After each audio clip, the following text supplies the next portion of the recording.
ইয়া আইয়ুহান নাস উ'বুদু রাব্বাকুমুল্লাযী খালাকাকুম ওয়াল্লাযীনা মিন ক্বাবলিকুম লাআল্লাকুম তাত্তাকুন। রবের ইবাদত করো, এক আল্লাহর ইবাদত করো, আর কারো ইবাদত চলবে না। আল্লাহর সাথে আর কাউকে অংশীদার বানাইবা না, সাবধান। এক আল্লাহর ইবাদত করো।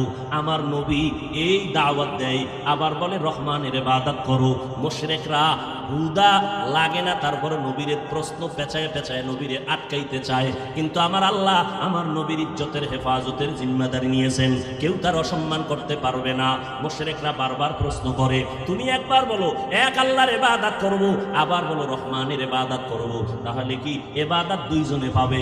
না না, তাহলে রহমান একবার বলো, আল্লাহ একবার বলো। বলো মানির রহমান, রহমানকে? নবী বলেন আল্লাহ আমার একজন, তিনি হলেন রহমান। আল্লাহ রহমানের পরিচয় নিয়ে সূরাতুর রহমান নাজিল করে দিলেন। আর রহমান আল্লামাল কুরআন খালাকাল ইনসান। এবার একটু ভালো করে খেয়াল করেন, আল্লাহ বলেন আমি এমন রহমান, কোরআন শিখাইছি তারপরে মানুষ বানাইছি। আল্লাহ কয় আমি আগে কোরআন শিখাইয়া তারপরে মানুষ সৃষ্টি করেছি, কিন্তু বাস্তবে তো উল্টা।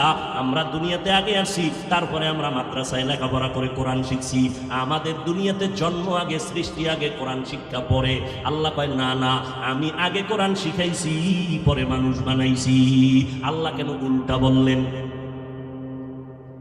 আল্লাহ উল্টা বললেন কেন? ও যুবক, একটু ভালো করে শুনে রে বাবা, কয়দিন আর দুনিয়ায় বাঁচবা?